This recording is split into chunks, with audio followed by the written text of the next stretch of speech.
Hola, muy buenas tardes. En nombre del Gobierno del Estado de Yucatán y la Secretaría de la Cultura y las Artes, les doy la más cordial bienvenida a la presentación de la novela escrita por Adolfo Calderón Sabido, titulada El mismo silencio. Adolfo Calderón es abogado, maestro en Administración Pública por la Universidad Anáhuac Mayab, diplomado por el Berklee College de Nueva York, egresado de la Escuela de Escritores, forma parte del colectivo de escritores atorrantes y del Centro Yucateco de Escritores. Esta obra que hoy nos ocupa, El mismo silencio, obtuvo el Premio Estatal de Novela corta Tiempos de Escritura, convocado el año pasado por la Secretaría de la Cultura y la Secretaría de la Cultura y las Artes para estimular precisamente la escritura literaria en tiempos de pandemia.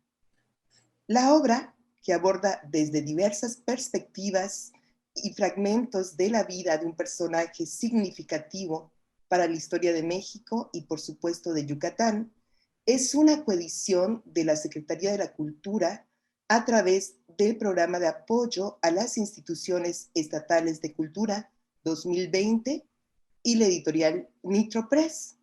Y para presentar El mismo silencio, nos acompañan dos distinguidos escritores, excelentes escritores, Roberto Ascorra Cámara y Óscar Alarcón, a quienes les doy la más cordial bienvenida. Bienvenido Roberto, bienvenido Óscar. Vamos a Muchas gracias. escuchar ahora al escritor Roberto Ascorra Cámara.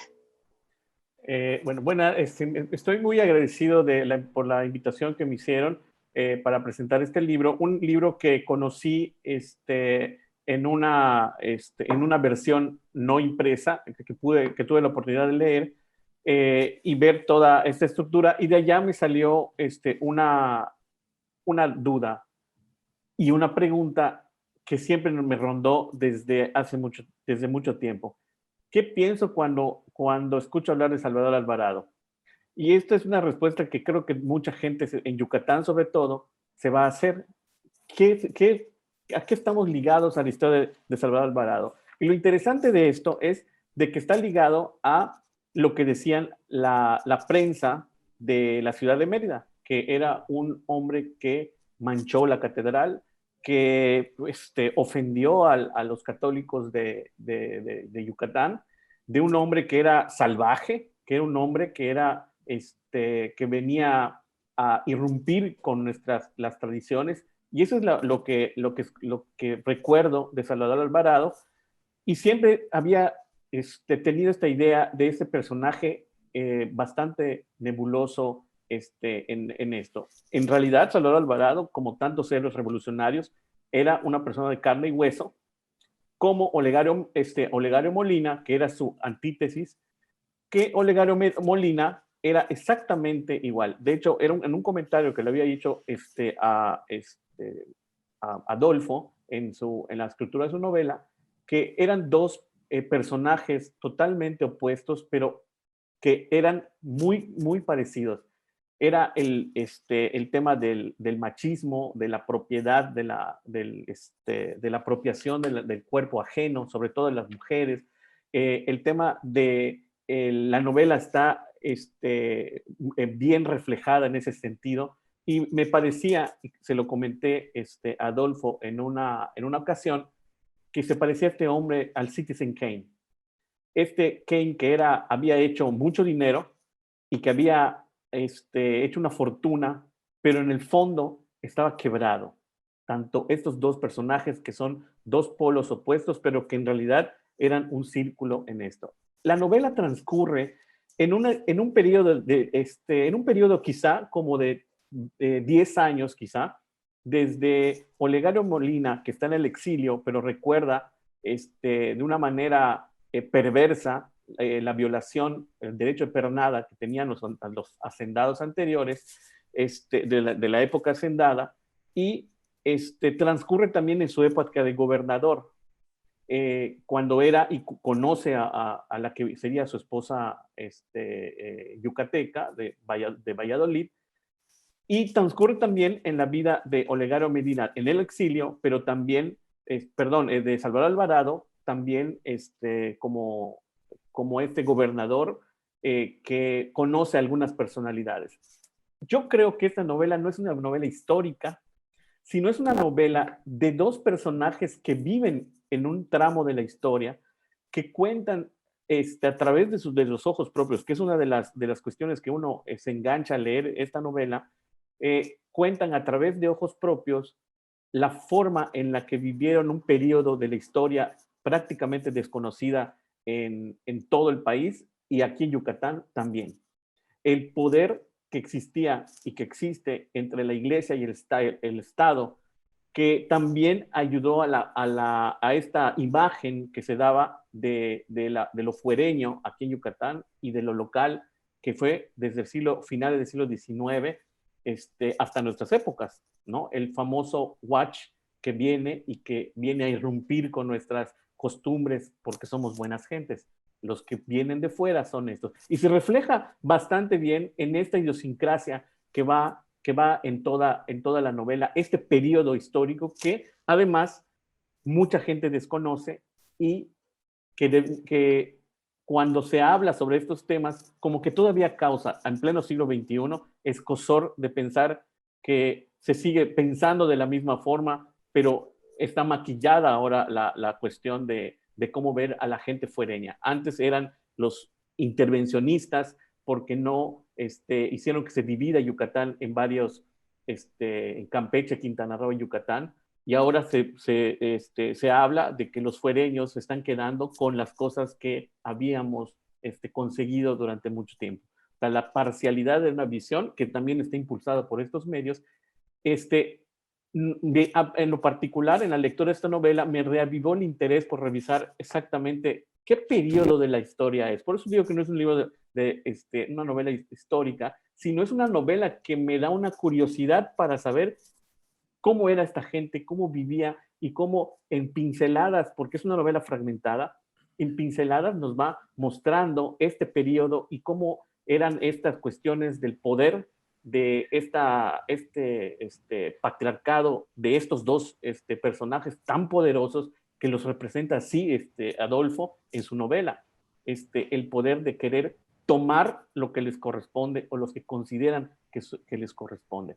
Entonces yo en esta primera parte quiero poner en contexto cuándo sucede esta novela y que Adolfo las va contando entre los rincones del alma humana, pero no está contando precisamente lo que es la historia, sino estos escondrijos humanos de la perversidad, del poder y también de la derrota, como ambos al final de esta novela termina como terminaron, tal como cuenta la historia, que es la derrota del hombre ante la historia o ante los hechos de una sociedad completa. Entonces, esa es una de mis primeras impresiones de esta novela. No sé si, doctora, usted quiere comentar algo. Oscar. Bueno, más que yo comente algo, me gustaría también escuchar la participación de Oscar. Sí, claro, muchísimas gracias y bueno, por supuesto agradecer el hecho de que me hayan invitado para presentar El mismo silencio, una tremenda novela que leí y que justamente estaba yo comentando la semana pasada en la televisión poblana, que ya le haré llegar la grabación a Adolfo, sobre lo que se dijo, ¿no? Resulta ser que para nosotros que estamos en el centro, para los poblanos, bueno, tenemos como la cuna de la revolución, pues Puebla, ¿no? Y después cómo se va expandiendo, y coincido mucho con lo que acaba de decir Roberto. Creo que se conoce poco de los capítulos históricos de la revolución, y conforme uno va metiéndose de lleno a estos anales que se encuentran en nuestro país, pues vamos a darnos cuenta que hay muchas revoluciones, ¿no? La constitucionalista, bueno, por supuesto la de Madero, la Zapata, la de Villa, pero cuando uno voltea hacia la península, efectivamente uno se queda pensando, bueno, ¿y allá qué fue lo que ocurrió? Y bueno, a mí de pronto también quizás mi poblanidad me traiciona y me hace ver como si estuviésemos en una especie de arquetipo del macho mexicano de la revolución, porque también pienso en Maximino Ávila Camacho, ¿no? Que por supuesto ha sido retratado en una novela por una escritora poblana, que bueno, no sé si es su nombre, pero que se identifica inmediatamente, ¿no? Entonces, a mí me gustaría preguntarle a Adolfo justamente cómo deshacerse de la fuerza histórica que puede llegar a tener un personaje, es decir, cómo puede la historia encumbrar a mito a un personaje y empieza a contar la historia del hombre, que en este caso, Salvador Alvarado. ¿Cómo es que, Adolfo, te metes de pronto de decir, bueno, ok, hay que observar al ser humano más que a este mito, ¿no? Si nos pudieras platicar, Adolfo. Claro, primero agradecer. Definitivamente uno de los grandes retos que tuve en la novela era poder personificar a estos seres humanos de carne y hueso al fin de cuentas, ¿no? Salir de los clichés de lo que es un general de la revolución que estuvo pues, encargado de 7,000 hombres. Y yo creo que el intento, y creo que se logra en algunas partes de la novela, es cuando nos metemos en la cuestión, por ejemplo, sexual, en esas partes que nos permite ficcionar a los escritores, pues cómo haría el amor un general acostumbrado a dominar a los 7,000, a su ejército de 7,000 hombres, y precisamente hay una escena en la que lo pongo precisamente a él dominado en la cama, ¿no? Entonces, ese tipo de cuestiones me permitió humanizar a los personajes, cómo era Laureana, o sea, de quién se enamoraría un general. Y también algo curioso que me sucedió, resulta que esta novela tenía 280 páginas, y luego me doy cuenta de que se hace la convocatoria del certamen y que era de novela corta y que era de 90. Entonces yo dije, ¿qué quito? Y empecé a quitar precisamente todo lo que era la parte histórica, y lo que quise mantener era precisamente la emoción de los personajes, porque el reto era precisamente ese. Al ser una novela, lo que yo quería era retratar a los personajes y que cuando uno termine de leer, pues tenga una idea más o menos de lo que pasó en la historia. Pues ese más o menos fue el proceso. Bien, justo a mí de las cosas que me llama mucho la atención, Adolfo, es esta parte erótica, ¿no? Que yo tenía como preparada una pregunta más adelante, pero ya que surgió en este momento, me gustaría ponerla, sobre todo también porque tenemos, la verdad es que unos elementos eróticos de una pluma que se nota ya un dominio, ¿no? En la narrativa. A mí me gusta mucho porque justo las escenas eróticas corren pues prácticamente a la par de las escenas violentas, ¿no? Que mucho se ha dicho en ocasiones que esa es como una fórmula que utilizan muchas de las películas hollywoodenses, ¿no? Obviamente sin decir que la novela es un arquetipo del Hollywood. No, más bien lo que me llama la atención es que sucede una parte erótica y después viene una parte violenta, ¿no? Entonces como que hay disparos o es muy violento el discurso, ¿no? Platícanos esta construcción de lo erótico, pero también por otra parte de los sucesos violentos que van aconteciendo y que sirven para enmarcar la historia de la novela y al mismo tiempo se apegan un poquitito a la historia de la revolución. Platícanos un poco sobre el erotismo y la violencia. Claro, yo creo que tiene mucho que ver también en la voz de los personajes. Al ser una novela polifónica, que de hecho en el acta del jurado fue una de las cosas que pues hablaron muy bien el jurado, de que pues hay diferentes voces narrativas, primera persona, omnisciente, segunda, y yo creo que precisamente es como podemos tener diferentes visiones. Y también el reto de la novela, porque pues ustedes pudieron ver que es una novela y media res, que empieza a la mitad con a pesar que pues es el mismo silencio, empieza precisamente con un disparo, ¿no? Dispárame a la cabeza. Y sí, lo que yo trataba de hacer era precisamente ir equilibrando las historias. Un gran reto, por ejemplo, eran las partes en las que tenía que narrar de manera epistolar, las cartas, que suelen ser ahí, de repente puedes caer en el aburrimiento. Entonces, ¿cómo le haces para que en la narrativa de una cuestión epistolar pues pueda mantener la amenidad la novela? Entonces, lo que yo hacía precisamente era hacer la carta, pero dentro de la carta, ¿qué estaba pensando? ¿Qué estaba pasando? O otro de los elementos también, por ejemplo, para lograr la amenidad, era cuando Alvarado, ¿no? Alvarado que escribía, por ejemplo, desnudo y en botas. Entonces, ese tipo de cuestiones es lo que lo hice un poquito sí a propósito, tuve que hacer una escaleta para no perderme, qué escena iba a ir contando, en qué lugar. Cambió la novela completamente muchísimas veces. Primero la escribí de manera lineal, luego quise empezar por el final, al fin de cuentas terminé empezando en media res, pero sí fue un poquito la construcción para que no perdiera la amenidad y que el lector no la soltara. Así me concentré mucho en eso. Bueno, me gustaría hacer una última pregunta antes de cederle nuevamente la palabra a Roberto, y justo tiene que ver con esta, sin spoilear, por supuesto, a la gente que nos está viendo, sino más bien para que se animen a leer la novela. Bueno, hay una lucha entre la hombría de Salvador Alvarado en contra de la pluma, ¿no? Es decir, de pronto la literatura vence a la hombría de Salvador Alvarado, ¿no? Y lo que te decía hace un momento, Adolfo, también lo que observamos es que las cartas, las epístolas que el mismo Salvador escribe, pues no están muy alejadas de un espíritu literario, ¿no? O sea, eso es algo que también a mí me llama la atención. Me gusta mucho que esta parte del macho quede de lado para permitirle esta parte como de inspiración literaria, pero que al final de cuentas hay un personaje que por ahí aparece que logra vencer también en la hombría a Salvador Alvarado, ¿no? ¿Cómo se puede nivelar o quién crees que gane en este sentido de lo macho contra la literatura? Yo creo que el tema es la ambivalencia del ser humano, ¿no? Esa ambivalencia que todos tenemos, ¿no? Hay buenos y malos, todos tenemos una parte buena y una parte mala en el mismo ser humano. Y lo mismo era Alvarado. Alvarado escribió diferentes libros, era una persona culta, era escritor, publicó un libro muy bonito que se llama Mi Sueño, por ejemplo. Era un gran intelectual, era un gran escritor, y por eso también le pongo toda esta parte literaria. Leía, y todo eso es verdad, leía a Samuel Smiles. Era una persona súper culta. Esos libros que pongo ahí de qué leía y qué eran sus favoritos, esa es una parte de la historia verdadera, por ejemplo. Entonces yo creo que ese es el tema, ¿no? El reto, más que la hombría o no hombría, porque bueno, yo le pongo ciertas características a la hora de la cuestión sexual, el tema de la pistola y todo ese tipo de cuestiones, pero también en la misma novela señala que él convoca el primer congreso feminista, por ejemplo, a nivel nacional, ¿no? Entonces y era un gran comprometido por las causas feministas, que también hay que decirlo. También había mujeres, Rita Centina, Elvia Carrillo Puerto, que bueno, surgió posteriormente. O sea, ya venían muchas luchas feministas también de las mujeres, que Alvarado pues logra también pues hacer el congreso feminista, ¿no? Excelente.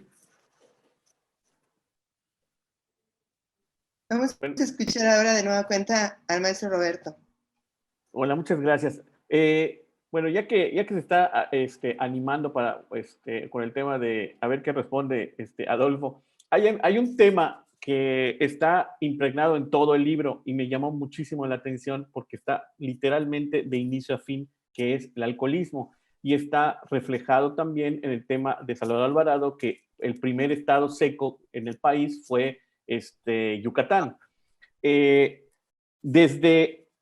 un punto de encuentro en toda esta novela, que es la cantina, donde hay un prostíbulo.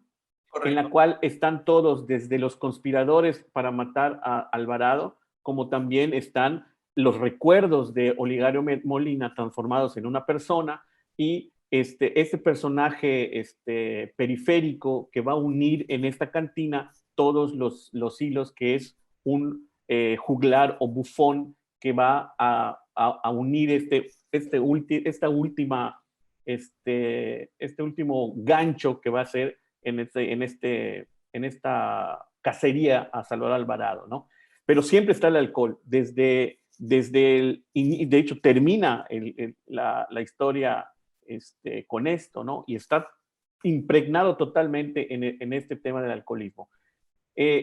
Adolfo, esto fue, esta novela construida a través de este poderoso personaje que es el alcoholismo o el alcohol, ¿fue totalmente a propósito o los personajes te dieron la pauta para que esté el alcohol en medio? Bueno, lo que yo trataba de hacer era precisamente tratar de entender el por qué Alvarado decreta un estado seco.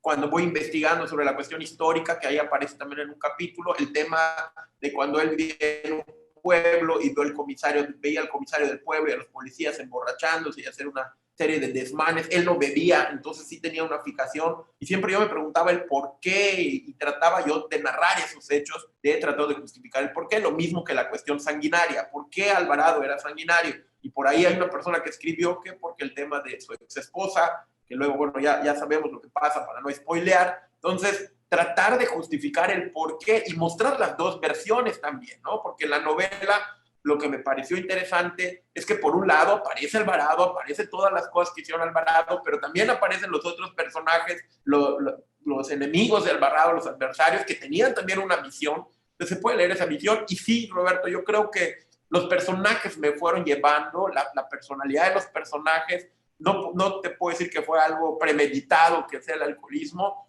pero por ejemplo, uno de los soldados que en la vida real se llamó Diego Zubiaur, que es Mateo, que es al fin de cuentas el que mata a Alvarado, pues también ahí yo decía, ¿por qué una persona que le es leal al general luego lo traiciona? Entonces, tratar de desenredar las emociones humanas y por qué una persona puede pasar de un polo de la lealtad a la traición.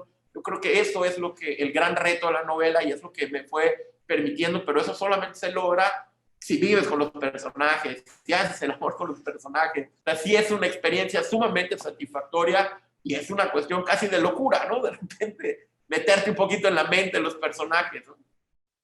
Y también esta cuestión, Adolfo, sobre el tema del héroe, ¿no? Acá no vemos a ningún héroe, aunque en las cuestiones sociales y políticas aparece esta figura que esperamos que nos salve, ¿no? Está la cuestión de la heroicidad, pero, por ejemplo, algunas cosas que la historia registra como algo que hizo Salvador Alvarado o también Olegario Molina, en realidad no ellos lo comenzaron, sino que ellos terminaron de implementar algunas cosas, pero la historia les da este triunfo o esta hazaña sobre el trabajo de otras personas. Esta figura del héroe como conocemos en la historia a estos personajes que sobresalen o que la historia se encarga de hacerlos sobresalir, ¿cómo lidiaste con la construcción de estos dos personajes? Porque para cada bando es un héroe. Si vemos la prensa escrita, Olegario Molina es un héroe, es una persona que desarrolló, como Porfirio Díaz, que ahorita muchos historiadores están recuperando lo que hizo, ¿no? Y lo mismo con un gobierno como el de Olegario Molina, que para mucha gente de Mérida, de tradiciones muy conservadoras, Olegario Molina fue una persona importantísima para el desarrollo de Mérida, y también el tema de Salvador Alvarado con el tema de la cuestión de la justicia social de la revolución, queriendo quedar bien con Carranza, etcétera, ¿no? ¿Cómo lidiar en una novela con estos personajes que son héroes ante públicos, llamémoslo así, diferentes? ¿Cómo lidiar para escribir una novela con estos dos personajes, con esta carga? Es que precisamente yo tenía que huir de eso. Ese era el gran reto, porque he de reconocer que yo empiezo escribiendo la novela con una gran admiración al general Salvador Alvarado, y lo que yo pensaba era que al contrario, que no se le había dado el lugar en la historia que merecía, porque pues como podemos ver en la novela, él es el que elimina las tiendas de raya, al fin de cuentas, que si bien es cierto, había unos intentos de haberlo hecho antes, pero el que lo logra eliminar las tiendas de raya es Alvarado. Y al que le reconocen, por ejemplo, que también hizo su gran labor de liberar a los indios, por ejemplo, es a Felipe Carrillo Puerto. Pero aquí hay un aspecto que tú comentabas, Roberto, el tema de la xenofobia, que desde esa época viene muy marcada. También por ahí puede ser que no le reconozcan estas cuestiones a Alvarado porque no es el yucateco. Entonces, yo sí, ahí es cuando empiezo a escribir la novela con esta admiración, pero también en que voy investigando, pues me doy cuenta de los claroscuros, de lo que decían sus adversarios. Entonces, el gran reto, precisamente, el primer reto fue no plantear a Alvarado como el héroe, ni que sea una novela que busque tratar de plantearlo así, ¿no? Sino que yo insisto, ¿cómo hacemos para que un general plantearlo como lo que es un ser humano con claroscuros, como lo somos los seres humanos? Y en el caso de Olegario Molina, pues tampoco plantearlo únicamente como el malo, malo, malo de la película, porque pues también vemos que el Instituto Meteorológico, el Hospital Orán, hizo también grandes obras por Yucatán, ¿no? Pero pues esta visión muchas veces que sucede también en la política actual, todos piensan tener la razón al fin de cuentas, ¿no? Y eso es lo que muchas veces termina sucediendo, ¿no? Creo que sí, parte de estos valores literarios de esta novela, el mismo Silencio, es precisamente el tema de la humanización de figuras políticas fuertes, ¿no? Que estamos en una cuestión del poder, la ambición, y cómo al final de cuentas el tiempo les va a llegar, ya sea de manera violenta o de manera nostálgica, ¿no? Porque a final de cuentas, si lo pensamos como una tragedia, cada quien recibió una muerte de acuerdo a lo que hicieron, ¿no? El otro en el exilio, muerto lejos de lo que él creía que le pertenecía, que era Yucatán. Y eso en la novela se desarrolla esta cuestión de pertenencia. No es me extraño una calle, sino extraño el poder que tenía sobre esa calle. Y por el otro lado, tratando de reconciliarse con sus poderes, ¿cómo se llama? Los poderes del padre, viéndolo desde el punto de vista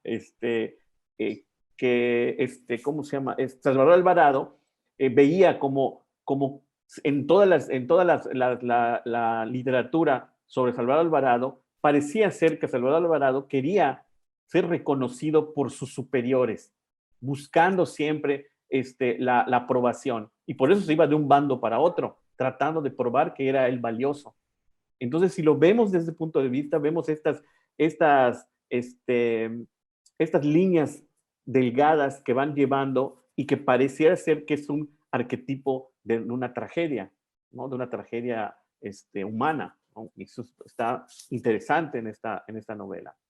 Claro, el diálogo, por ejemplo, que sostiene Laureana con él cuando se están conociendo y ella le dice, no, todos nos vamos a morir. Dice, claro que nos vamos a morir. Y cuando le dice, a ver, ¿quién? ¿Usted recuerda a su abuelo? Ah, claro que me acuerdo de mi abuelo y a su bisabuelo. No, no me acuerdo. Y le dice, ya ves que nos vamos a morir y nos van a olvidar más rápido de lo que dura un caramelo en la boca de un niño.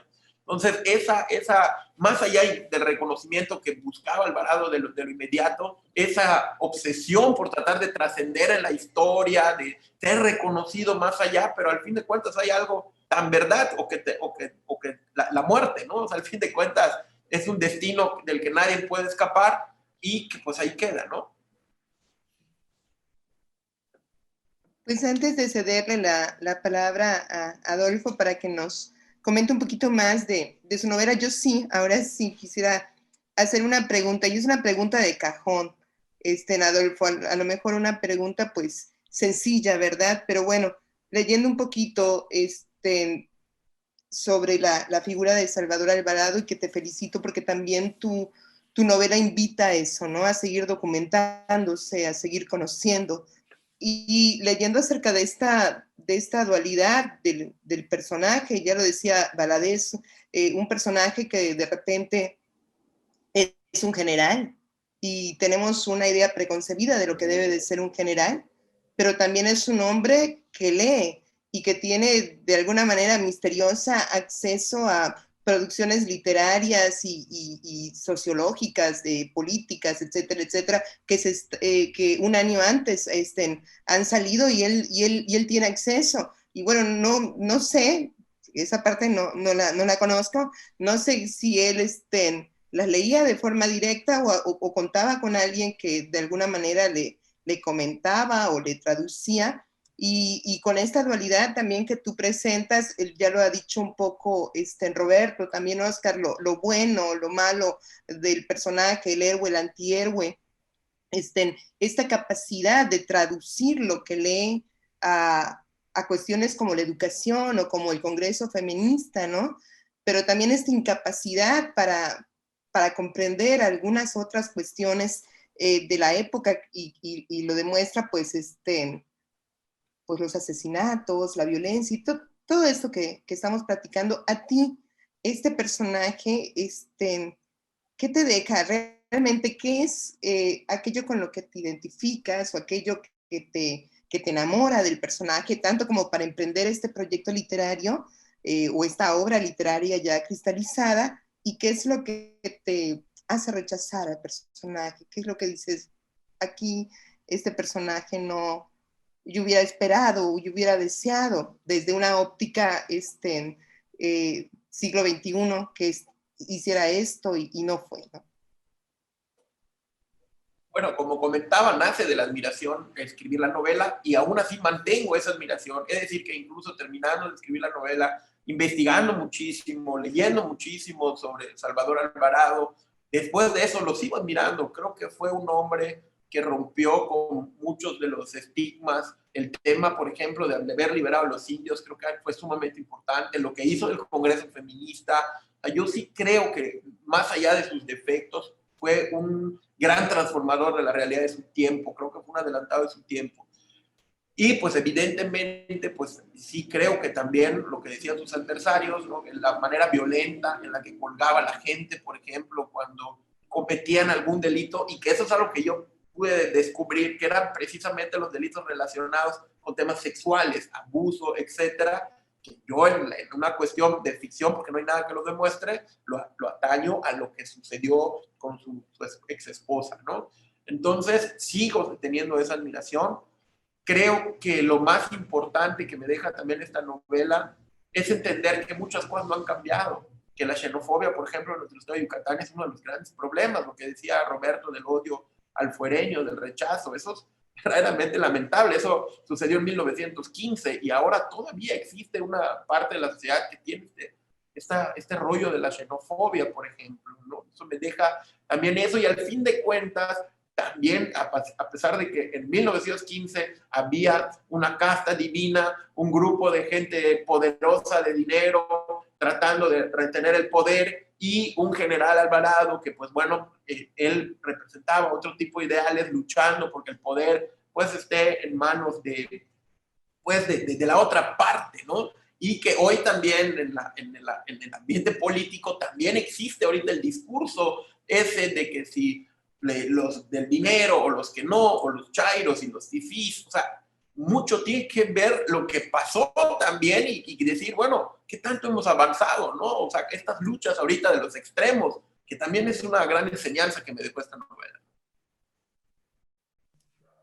Pues te agradezco mucho, Adolfo. No sé si quieres comentar algo más. Tenemos todavía unos poquititos minutitos, pero me gustaría pues que le comentaras algo a tus lectores. Bueno, pues me gustaría compartirles un fragmentito. Ahorita aquí acabo de abrir el libro y bueno, apareció aquí, así que este personaje se llama Cristino. Ya no le quedaban uñas para morderse. En las puntas de los dedos podían verse las llagas. Vuelve a la imagen de su niñez. Ahí está su padre mirándolo en el cuarto. Recuerda cada detalle. El cinturón café, el odio en la mirada, los gritos de su madre y él en un rincón de la casa, metiendo las manos de niño inútilmente para evitar los cintarazos de cuclillas, también desnudo, como se encuentra hoy en la celda. Por favor, devuélvanme mi ropa, yo no fui.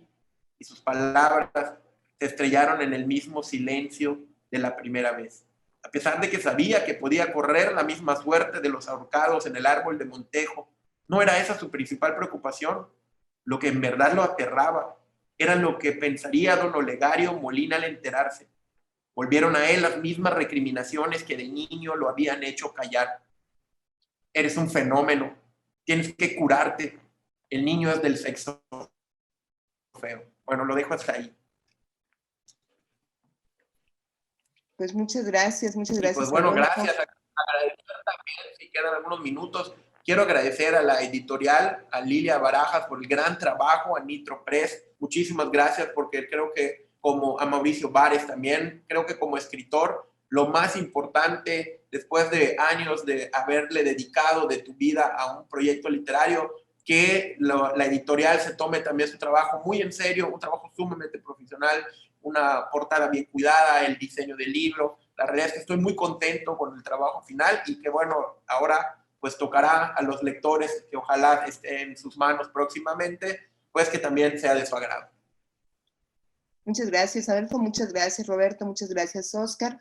Yo quiero también agradecer, además de Nitropress y de la participación de todos ustedes, a nuestra secretaria, a Erika Millet Corona, a la maestra Ana Ceballos, directora de Desarrollo Artístico y Gestión Cultural, y así como a la maestra Roseli Quijano León, del Departamento de Literatura y Promoción Editorial, por el apoyo a estos proyectos literarios tan valiosos, sobre todo en estas épocas de pandemia, ¿no? Entonces, pues esperemos que a la brevedad posible, pues los lectores tengan acceso a esta obra, que yo sé que pues Nitropress va a estar difundiéndola, al igual que la Secretaría de la Cultura y las Artes, en diversas librerías alrededor del país y por supuesto de Yucatán. Pues muchas gracias de nueva cuenta. Gracias a todas las personas que nos acompañan. Les invitamos a seguir la programación que la Secretaría de la Cultura y las Artes, a través del programa de cultura en línea, tiene disponible en el canal de YouTube Sede Culta, para seguir disfrutando del contenido cultural y lúdico desde casa. Nos vemos pronto, muchas gracias, y les invitamos a leer, por supuesto, que El mismo silencio.